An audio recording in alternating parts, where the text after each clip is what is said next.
There are moments in this country, moments that stop us cold, moments that take the breath right out of our chest. And in those moments, we speak the names of the people we lost. Renee and Alex Pretti. Their lives mattered, their stories mattered, and their deaths demand more from us than sorrow. They demand truth. They demand courage. They demand accountability, the kind that honors the Constitution, not the kind that hides from it. We, the people, the true stewards of this nation, stand at a crossroads, not of left or right, but of right and wrong, of whether the Constitution is still a living promise or just a symbol we dust off when it's convenient.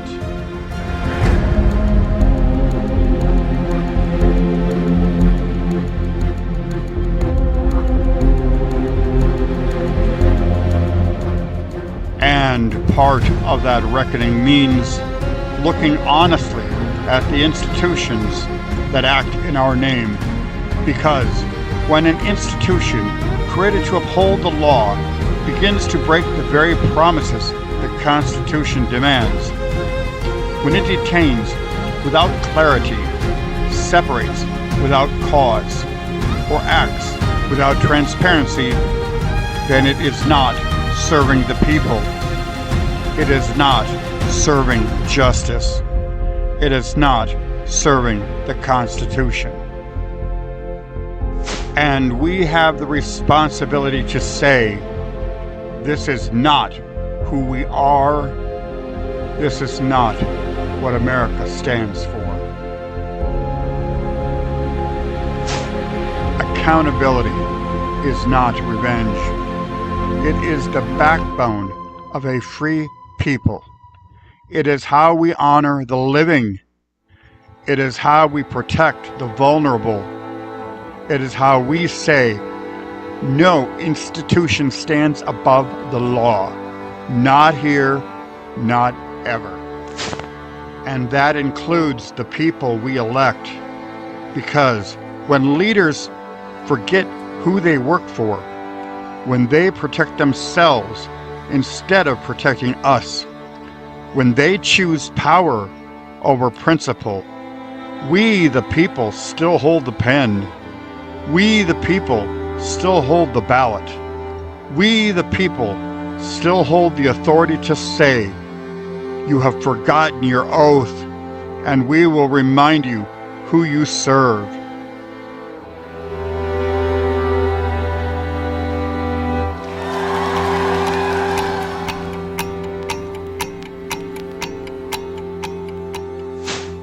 And let me say this plainly.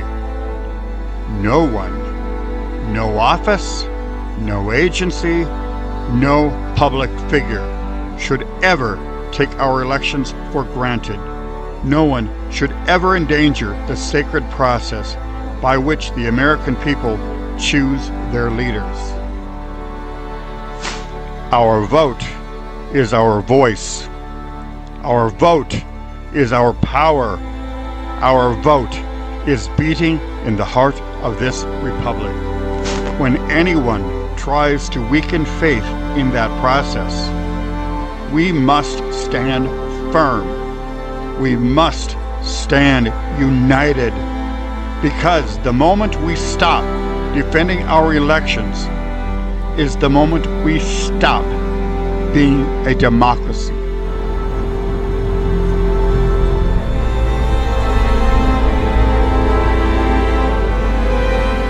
And I want to say something about Minnesota, because the people there, they showed us something. They showed us what unity looks like when it's tested, what leadership looks like when it doesn't come from a podium. but from the streets, the neighborhoods, the families who refused to look away. Minnesota stood up. Minnesota spoke out. Minnesota said, "We will not look away." And in doing so, they set an example for every one of us in these United States of America. And in all of this, in the grief, in the anger, in the fight for justice, we cannot lose our decency. We cannot lose our kindness. We cannot forget that every person we meet carries a story we do not know. We, the people, are more than our divisions. We are more than our disagreements. We are neighbors. We are families.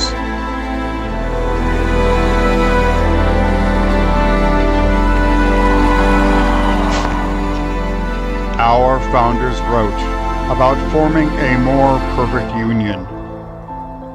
Not a perfect union, a more perfect one. A union that grows, learns, corrects itself.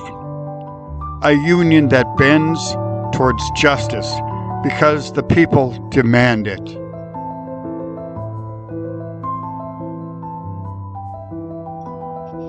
And that's us.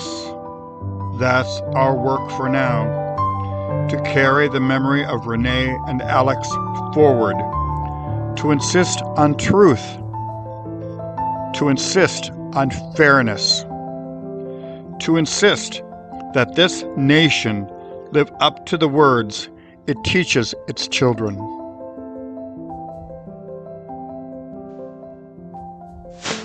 We will not bow to tyranny. We will not surrender our rights. We will not forget the names of those taken from us. We will move forward as one people, bound by hope, guided by the Constitution, and determined to rise together into that more perfect union. What in God's name is this place? This is not the country.